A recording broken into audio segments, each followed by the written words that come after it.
We're going to switch gears a little bit and talk about vision, planning with engagement. We believe effective organizations, including city government, need clear vision, goals, and plans. What, in your opinion, are the most pressing issues that you'd like City Council to address, and how would you define your process for addressing? One of the most important things any entity can do, whether it's a private or public or nonprofit entity, and that is to focus on what the products are that they need to provide to their primary customer base and how much it costs to deliver those services or products. We don't always focus on that in the public sector, and so our strategic plans need to take the shape of a business plan more often, especially when we have tight budgets, because we need to know who we need to serve and how we need to serve them in the best way to make sure that they are, in essence, continuing customers, because the customer in this case is the resident, and if they walk, as you talked about earlier, if they move away from the community, we have fewer customers to provide services to, but we also have fewer customers paying for our services. And if they leave a house vacant, so we have no income tax because there's no resident in the home. If we have no we have diminished real estate taxes, or they're not paying them because the house is vacant and they've abandoned it, we've had a double loss. Not only has the municipality lost, but the school system has lost too. And that is one of the things we must continue to work on, is to keep our schools safe in such a way that we don't lose appeal to younger customers, because a community is part of like this ecosystem. You have to bring new life into it to keep it alive and healthy. We need new home buyers, we need younger home buyers, they need to go in, they need to have their children go into the system. We have to continually move ourselves. It's a form of continuous improvement to keep a community healthy and alive and vibrant. So back to your primary question, what do we have to have in our business plan? A focus on how we structure our financing and pull in not just the general fund dollars from the various income tax based streams of revenue, but we also have to look more outwardly to government and state funding.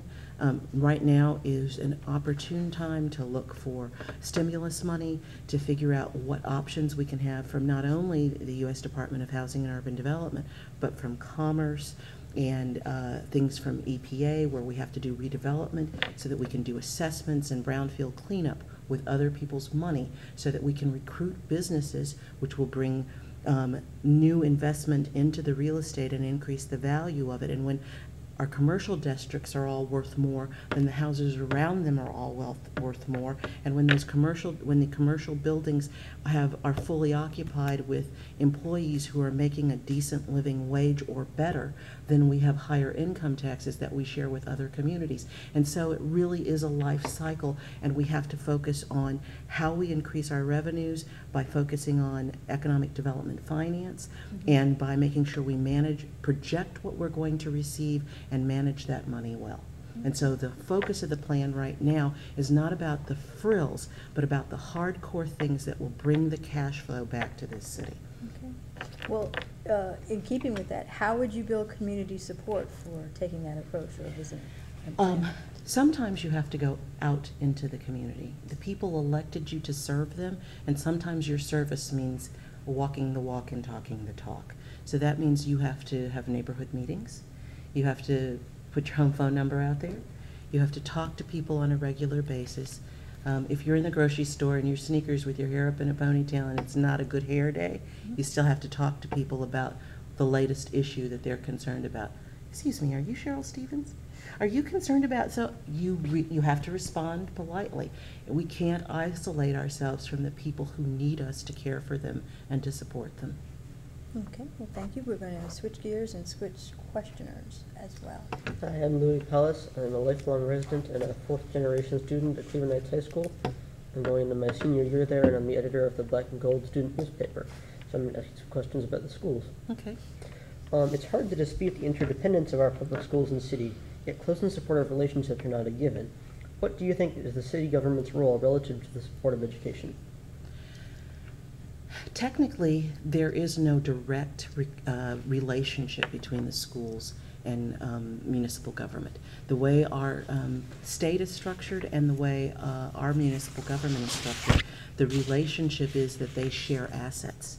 There is no direct authority over the school system, and the school system has no direct reporting or input mechanism to municipal government. However, because they share assets, it is wise of both groups of people to interact on a regular basis and figure out where joint activities can best support the assets that they both need to survive. For example, the primary assets that they both share are real estate based. The 76% of every real estate based tax dollar goes to the school system, approximately. If that's the case, then we need to make sure, since it's a municipal responsibility, that code violations are taken care of, that improvements are done in such a way that the value of property is increased rather than decreased. So there's really an interdependence on how we support ourselves and how we move forward into the future. And so it is important for both parties to not just have a ceremonial relationship, but to create functional relationships where they're neighbors and understand that there are times you lend expertise and knowledge in order to help things work better.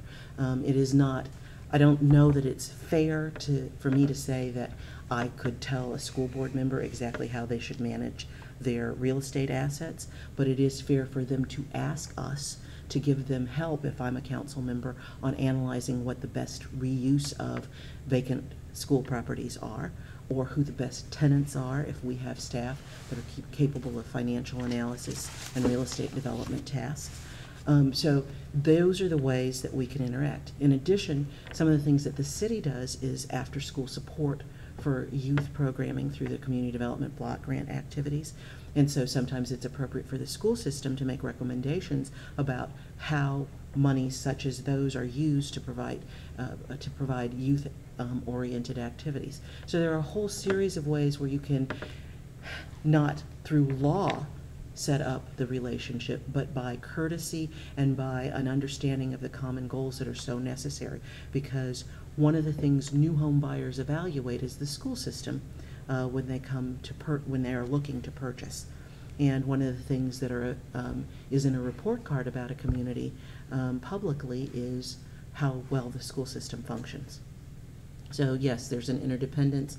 Is it official? No, but the harder we work at making it right, what works right for us, whether it's state law or not, is probably what we should do. You talked a lot about the assets of the real estate and the money. That's a bias I have. But, what about the schools themselves as assets? How can the city support the schools as community assets and a means to attract and retain families? Well, remember I said that the law does not allow certain things unless invited in. So what would I say the school system could invite the city council in to help them do? If that's how I can address the question, it would be to do things like adopt a school, encourage young people to understand government better, to give them thoughts about public administration as a career field, to do things that support how young people should behave and what their future options are. I don't think many of us do quite enough. My first volunteer activity in Greater Cleveland was to tutor every Saturday morning for Cleveland Public School Systems. My second volunteer activity was the League of Women Voters. So basically it is stepping outside of, and I think of myself as a financial nerd, so those were clearly steps away from what I was supposed to do by training, and that's really how we interact. There have to be ways for us to figure out new options. Some of them will be simple, some of them will be tougher. At this point in time, both systems are struggling to manage their money better. So I don't know that we could lend financial expertise from City Hall right now. But in the future, we might be able to do that. Historically, there were some opportunities to do that. So I can't tell you that there's a specific plan that I've thought of, because my focus has not been on the school system, even though I believe education is truly the way to a better life. And we need to support it primarily, not secondarily. But that has not been a focus of my activities or my thoughts on what I want to do as a city council member.